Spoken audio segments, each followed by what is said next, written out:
उदाहरण एक देखिए, समीकरण x square plus x minus to का हल है ना। समीकरण x square plus x minus to का हल समुच्चय, इसका जो शून्यक होगा उसका समुच्चय रोस्टर रूप में लिखिए। तो सबसे पहले हम इसका हल निकालेंगे यानी शून्यक निकालेंगे। शून्य कैसे निकालते हैं, क्लास 9th और 10th में पढ़े होइएगा। X square plus x minus two बराबर, ये जो दिया हुआ है ना बराबर हम कर देंगे 0, और इसको हम बनाएंगे तो इसका हल निकल जाएगा। सबसे बनाएंगे तो क्या होगा, एक्स स्क्वायर, इस मध्य पद को तोड़ेंगे। किस प्रकार से तोड़ेंगे कि जोड़ने या घटाने पर प्लस एक्स आना चाहिए और गुना करने पर माइनस टू एक्स स्क्वायर आना चाहिए। तो हम इसको लिख सकते हैं plus two x minus x, देख सकते हैं plus two x minus x बराबर हो जाएगा प्लस एक्स। यदि इस दोनों को गुना करते हैं तो प्लस माइनस माइनस, दो में गुना करें दो का दो और एक्स में एक्स गुना करेंगे तो एक्स स्क्वायर और माइनस टू बराबर 0। इसमें दोनों में से कॉमन लेंगे, इसमें से और इसमें से, है ना। तो कॉमन लेंगे तो इस दोनों में कॉमन ले आएगा एक्स, तो ये हो जाएगा एक्स प्लस टू बच जाएगा। इसमें देखिए माइनस कॉमन लेंगे और माइनस कॉमन लेंगे और उसके बाद इसमें कुछ भी कॉमन लेने के लिए नहीं है तो हम एक लिखेंगे और जैसे वैसे लिख देंगे, बनाए होइएगा आप। इसमें से माइनस कॉमन लिए और कुछ नहीं है तो एक लिए, तो माइनस एक में एक से गुना करेंगे तो minus x, minus plus minus एक में 2 से गुना करेंगे 2, हमारा समीकरण सेटिस्फाइड हो रहा है, देख लिए। अब क्या करेंगे, एक्स माइनस वन, एक बार एक्स माइनस वन एक बार एक्स प्लस टू बराबर 0 कर देंगे और ये आप बनाए हुए एक्स माइनस वन बराबर 0 एक बार और एक्स प्लस टू बराबर 0 एक बार। इससे निकल जाएगा एक्स बराबर माइनस वन, उधर जाएगा तो सीधा 1 हो जाएगा और एक्स बराबर प्लस टू उधर जाएगा बराबर के तो हो जाएगा माइनस टू। इसीलिए एक्स बराबर हो जाएगा एगो एक एगो माइनस टू। तो ये जो निकल गया ना हमारा हल निकल गया, शून्यक निकल गया इस समीकरण का, है ना। तो अब इसके हल समुच्चय को किस रूप में लिखना है, रोस्टर रूप में। इसीलिए समीकरण x square plus x minus to का हल समुच्चय बराबर कैसे लिखाएगा, मध्यम कोष्ठ देंगे और जो हल निकला है उसको हम लिख देंगे कॉमा दे करके, वो एक है एगो माइनस 2 है। समझ गए, ये हो गया रोस्टर रूप में। तो उदाहरण एक समझ गए आप। दूसरा उदाहरण देखिए क्या कर रहा है, समुच्चय x जहाँ x एक धन पूर्णांक यानी धनात्मक पूर्णांक है और एक्स स्क्वायर 40 से कम है, यानी जो धन पूर्णांक लीजिएगा आपको उसका स्क्वायर अगर कीजिएगा तो कितना कम होना चाहिए, 40 से कम होना चाहिए, वो रोस्टर रूप में लिखिए। तो हम देखिए इसका बहुत आसान तरीका है। धन पूर्णांक यानी धनात्मक पूर्णांक, देखिए 0 से उधर जो रहता है 1 2 3 4 5 6 7 8, ये सभी क्या है, धनात्मक पूर्णांक है। और 0 से इधर आता है -1 -2 -3, ये भी अनंत तक रहता है, तो इधर है ऋणात्मक पूर्णांक। तो हमको x लेना है, सिर्फ एक धनात्मक पूर्णांक यानी धनात्मक पूर्णांक लेना है और जो भी पूर्णांक लेंगे हम उसका स्क्वायर होना चाहिए कितना से कम, 40 से कम। तो धनात्मक पूर्णांक देखिए कौन कौन आएगा इस समीकरण, इस प्रतिबंध के अनुसार रोस्टर रूप में लिखिए। देखिए तो इसका हल कैसे निकालेंगे हम, देखिए 1 का स्क्वायर कीजिए तो कितना होगा, 1 होगा, तो ये 40 से क्या होगा, कम ही है। 2 का स्क्वायर भी कीजिएगा तो कितना होगा, 4 होगा। 1 का स्क्वायर 1, 2 का स्क्वायर 4, 3 का स्क्वायर 9, 4 का स्क्वायर 16, है ना, 4 का स्क्वायर 16, 5 का स्क्वायर 25, 6 का स्क्वायर हो जाएगा 36, 7 का स्क्वायर हो जाएगा 49, जो कि हो जा रहा है 40 से ज़्यादा। तो हम यहीं तक ले सकते हैं 1 2 3 4 5 6, है ना। हल समुच्चय को हम रोस्टर रूप में कैसे लिखेंगे, देखिए अभीष्ट संख्याएं बराबर, अभीष्ट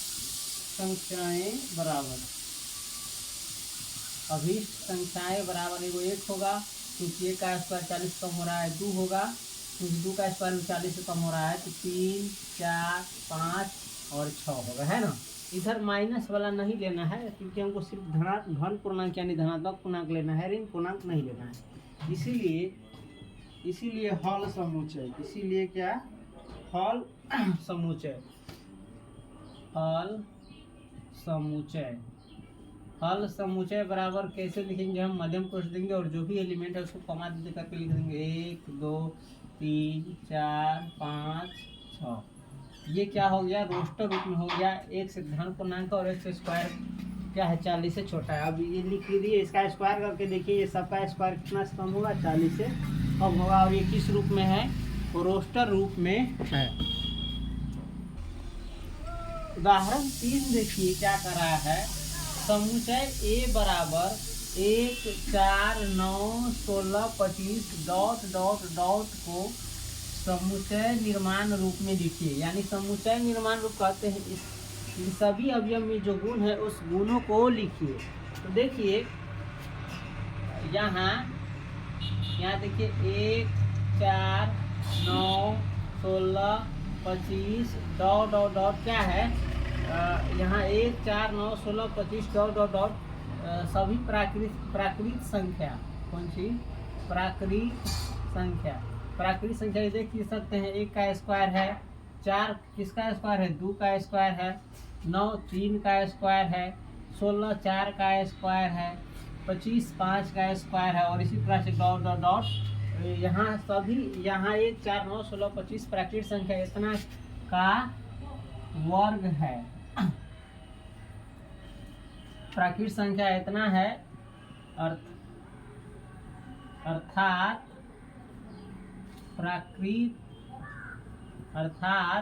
ये सभी प्राकृत संख्याओं का वर्ग है। प्राकृत संख्याओं का वर्ग है, स्क्वायर है। ये समझ गए, ये सभी क्या है, प्राकृत संख्याओं का वर्ग है। इसीलिए समुच्चय निर्माण रूप में, इसीलिए A बराबर 1 4 9 16 25 डॉट डॉट को समुच्चय निर्माण रूप में, समुच्चय निर्माण रूप बराबर क्या होगा, सभी x, जहाँ x क्या है, प्राकृत संख्याओं का वर्ग है। समझ गए, इस सभी को हम मान लेंगे x, और x क्या है, ये सभी जो है प्राकृत संख्याओं का वर्ग है। ये क्या हो गया, समुच्चय निर्माण रूप में है। या इसको हम ऐसे भी लिख सकते हैं, A बराबर हम मान लेंगे इन सभी को x, है ना, जहाँ x क्या है, x बराबर है n स्क्वायर। x बराबर क्या है, n स्क्वायर। ये सभी संख्याओं का स्क्वायर है। n छोटा n यानी प्राकृत संख्या, बड़का n हो जाता है प्राकृत संख्या, और छोटा n प्राकृत संख्या का अवयव हो जाता है ना। x बराबर क्या है, n स्क्वायर, जहाँ ये n क्या है, n में से आता है, प्राकृतिक संख्या में से आता है, n बिलोंग्स टू n। तो हम इसको इस रूप में भी लिख सकते हैं और इस रूप में भी लिख सकते हैं। ये भाषा के रूप में है और ये संकेत के रूप में है, लेकिन दोनों ये भी और ये भी है ना, समुच्चय निर्माण रूप में लिखा गया है इसका। ये देखो, ये रोस्टर रूप में लिखा हुआ है 1 4 9 16 25। इसको समुच्चय निर्माण रूप में लिखने पर क्या होगा, x, जहाँ x सभी प्राकृत संख्याओं का वर्ग है, x सभी प्राकृतिक संख्याओं का वर्ग है, या x जहाँ x बराबर n स्क्वायर है, जहाँ n बिलोंग्स टू n यानी n प्राकृतिक संख्या में है। इसको नोट कीजिए। उदाहरण 4 देखिए, समुच्चय 1/2 2/3 3/4 4/5 5/6 6/7 को समुच्चय निर्माण रूप में लिखिए। समुच्चय निर्माण रूप में, ये देख रहे हैं रोस्टर रूप में लिखा हुआ है, इसको लिखना है समुच्चय निर्माण रूप में। इंग्लिश में इसको कहते हैं सेट बिल्डर फॉर्म, है ना। आप ध्यान से देखिए तो ये सभी क्या है, जो भी अंश आप देख रहे हैं 1 2 3 4 5 6, ये किससे शुरू हो रहा है, ये सभी क्या है, प्राकृत संख्या है। क्या है, प्राकृत संख्या है, जो 1 से शुरू हो रहा है और 6 पर क्या हो रहा है, खत्म हो रहा है। और जितने भी हर आप देख रहे हैं 2 3 4 5 6 7, ये सभी क्या है, अंश से 1 ज़्यादा है, अंश में 1 जोड़ करके बनाया गया है ना। और इसको हम समुच्चय निर्माण रूप में लिखेंगे तो कैसे लिखाएगा, फल। समुच्चय निर्माण रूप में लिखेंगे तो समुच्चय निर्माण रूप में लिखेंगे तो लिख सकते हैं एक्स, एक्स की जगह पर आप कोई भाई ABCD का अक्षर ले सकते हैं। एक्स, जहाँ एक्स क्या है, एक्स बराबर है n/n+1। एक्स बराबर क्या है, n/n+1।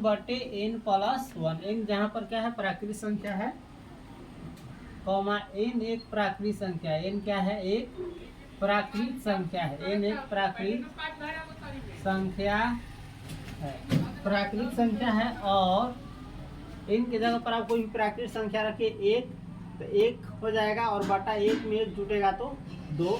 इसी प्रकार से अगर 2 रखते हैं तो 2, और 2 में एक जुड़ेगा तो 3, 2/3। इसी प्रकार से आप सारा परी बैठा सकते हैं। x बराबर क्या है, n/n+1। और n क्या है, एक प्राकृतिक संख्या है, और n जो है ना, ये 1 के बराबर है या 1 से बड़ा है या 1 के बराबर है। n क्या है, 1 से बड़ा है या 1 के बराबर है, और 6 से छोटा या 6 के बराबर है। इसका कहने का मतलब n जो है 1 से 6 तक है। समझ गए? तो इसको हम समुच्चय निर्माण रूप में कैसे लिखेंगे, x, जहाँ x बराबर n/n+1, क्योंकि n से 1 ज़्यादा रहता है, हर में ज़्यादा है। जहाँ n एक प्राकृतिक संख्या यानी 1, 2, 3, 4, 5, 6, 7, 8 इत्यादि है, लेकिन प्रतिबंध दिया हुआ है n कहाँ तक है, 6 तक ही है। तो हम n लिखे, n 1 से बड़ा है, 1 के बराबर है, और 6 से छोटा या 6 के बराबर है।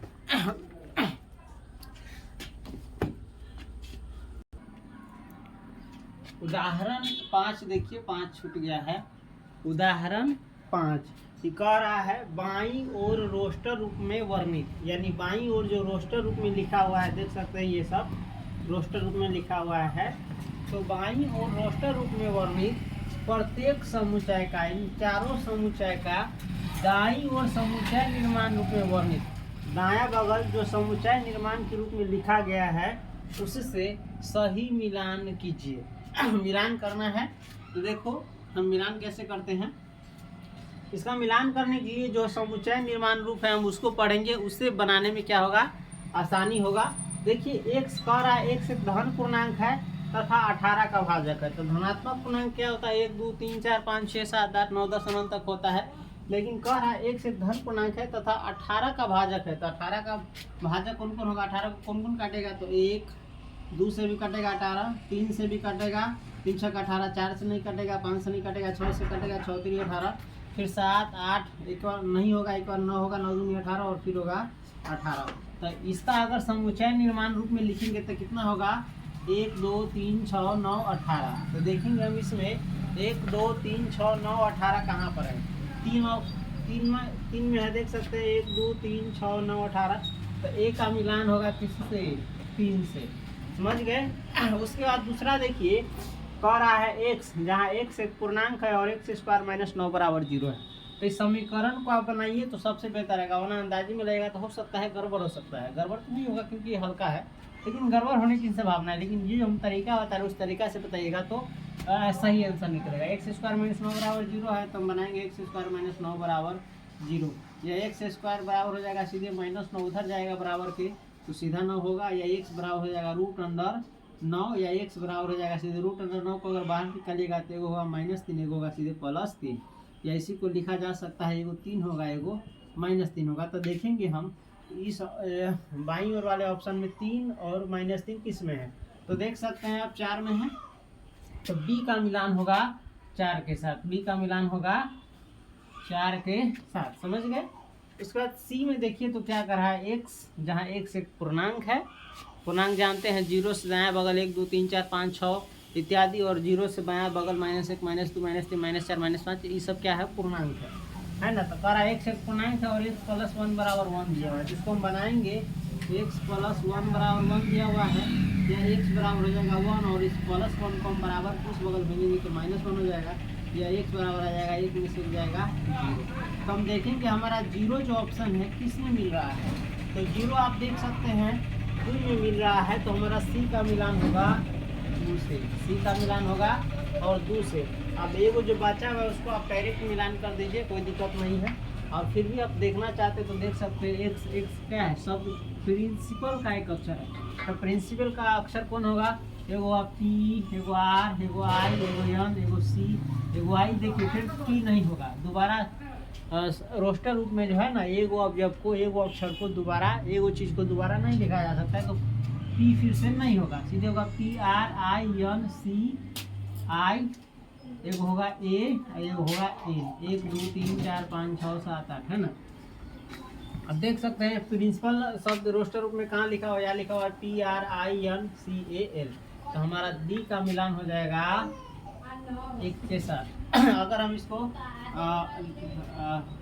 इस प्रकार से मिलान हमारा हो गया, तो वो दूसरा तरीका भी होता है, सीधे 1 का मिलान होगा किसी से, बी से, कॉमा 2 का मिलान होगा, 2 का मिलान होगा सी से, तो हम 2 का सी से मिलान कर दिए। उसके बाद 3 का मिलान देखिए होगा, 3 का मिलान किनसे हो रहा है, ए का, तो 3 का ए होगा, तथा 4 नंबर जो है बाईं तरफ, इसका मिलान किससे हो रहा है, बी से, तो 4 का बी से मिलान होगा। इस प्रकार से भी हम व्यक्त कर सकते हैं, बना सकते हैं। तो उदाहरण 1 2 3 4 5 ये सभी आपने क्या किया देख लिए।